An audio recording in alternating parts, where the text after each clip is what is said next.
Sebelum melanjutkan, jangan lupa subscribe dulu. Terima kasih. Bab 350, kamu tidak bisa menikahinya. Wajah Jordan tiba-tiba menjadi sangat cemberut. Ketika sopir taksi itu melihat keadaan Jordan, ia bertanya dengan ekspresi bingung, tentunya kamu tidak seburuk itu sampai-sampai tidak sanggup membayar ongkos taksi $3, kan? Jordan berkata dengan canggung, maaf Pak. Saya keluar terburu-buru dan lupa membawa uang. Berikan saya nomor telepon Anda dan saya akan meminta seseorang untuk mentransfer uang kepada Anda. Pada saat ini, Chris dan Rob keduanya tertawa terbahak-bahak.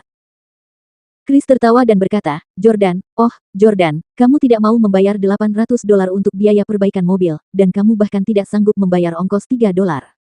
Kamu mengaku sebagai pria dan ayah Chloe. Para penonton di sekitar juga mulai berdiskusi tanpa henti.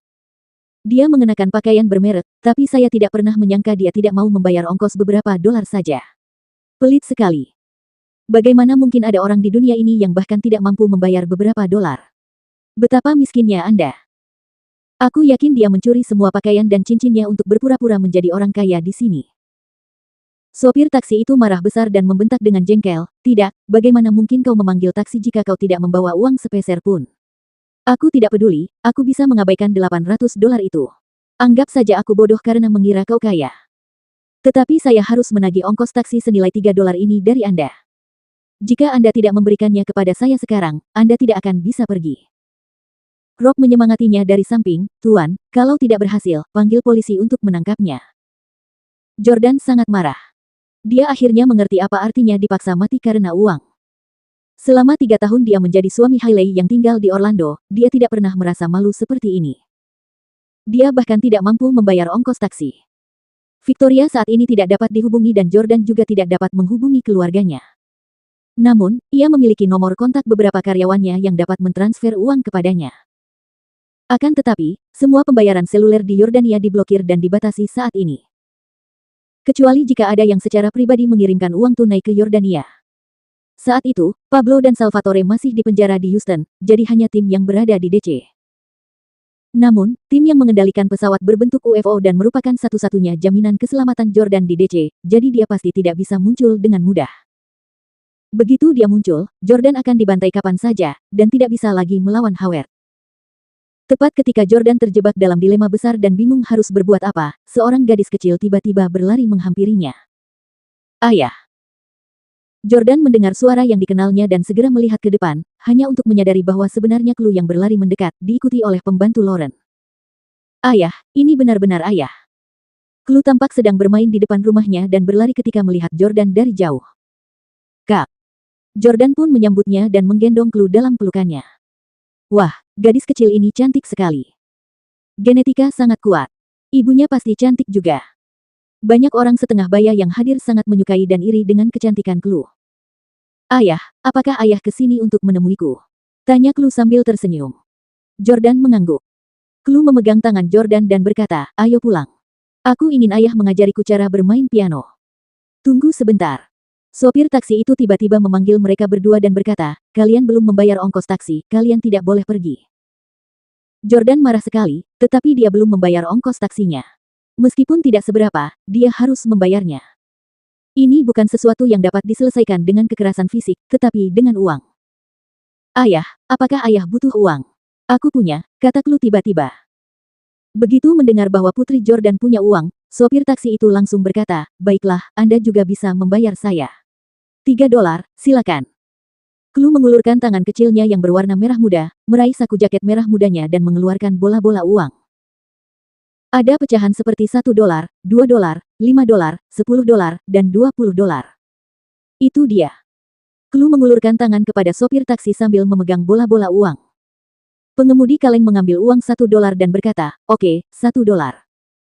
Setelah mendapatkan uang, sopir taksi itu langsung pergi. Namun warga sekitar masih berdiskusi. Pria ini benar-benar tidak mampu. Dia benar-benar membuat putrinya membayar. Sungguh memalukan. Ya, dia pasti sudah menceraikan ibu anak itu. Wanita mana yang menginginkan pria tidak berguna seperti dia? Chris pun mengejek tanpa henti, Jordan Stelle, ternyata aku masih menganggapmu sebagai saingan cinta yang kuat sebelumnya dan menganggapmu setara denganku. Sekarang setelah kupikir-pikir, kau bahkan harus membuat putrimu membayar ongkos taksi. Dasar tidak berguna, bagaimana bisa kau dibandingkan denganku? Rob menimpali, kalau tidak, mengapa Nona Howard memilih Anda, Tuan Heng? Nona Howard benar-benar memiliki pandangan yang bijak dan tajam. Jordan sangat marah, tetapi saat dia hendak mengepalkan tinjunya, tangan kecil Clue mencairkan amarahnya. Clue berkata, "Ayah, ayo pulang." Jordan menatap putrinya yang manis dan berhenti merasa marah pada Chris dan anjing piaraannya. Ia berkata, "Baiklah." Clue memegang tangan Jordan, dan mereka berdua dengan cepat tiba di depan rumah Lauren. Begitu memasuki halaman, Jordan melihat Lauren yang berpakaian putih bak peri. Saat dia melihat Lauren, Jordan ingin meminta maaf padanya. Namun, "Lauren, aku datang." Chris berjalan dengan angkuh, diikuti Rob yang membawa kotak dan tas berbagai ukuran. "Lauren, ini hadiah pernikahan dariku untukmu. Lihatlah. Ini sisir berlian yang digunakan oleh bangsawan kuno, yang nilainya mendekati 1 juta. Itu cermin yang dipakai penyanyi favoritmu saat itu, harganya sekitar 1 juta. Ada juga beberapa perhiasan. Coba lihat apakah kamu menyukainya." Rob meletakkan semua hadiah pernikahan di halaman sebelum membukanya satu persatu dengan senyum puas di wajahnya. Ia juga mengatakan, hadiah-hadiah pernikahan ini bernilai jutaan, yang tidak berarti apa-apa bagi keluarga Howard dan Hank, tetapi merupakan jumlah yang sangat besar bagi sebagian orang. Jelas dia bermaksud agar Jordan mendengarnya. Jordan mendengus dingin karena anting berlian yang baru saja diberikannya kepada Victoria bernilai puluhan juta. Beberapa juta dolar tidak berarti apa-apa baginya. Lauren hanya meliriknya sebelum berkata, "Terima kasih. Saya sangat puas dengan itu." Setelah itu, Chris berkata sambil tersenyum, "Lauren, sungguh luar biasa kamu setuju untuk menikah denganku. Aku ingin melangsungkan pernikahan secepatnya. Bagaimana kalau kita menikah pada tanggal 1 bulan depan? Itu tanggal 1 April. April Mop.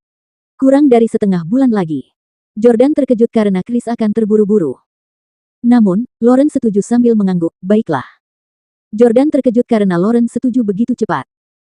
Dia juga tampak bersemangat untuk menikah lebih cepat, untuk membuktikan kepada Jordan bahwa dia tidak akan pernah menggunakan cara yang tidak bermoral atau merendahkan harga dirinya hanya untuk menikahinya. Jordan memandang Lauren dan berkata, "Lauren, kamu seharusnya tidak menikahinya.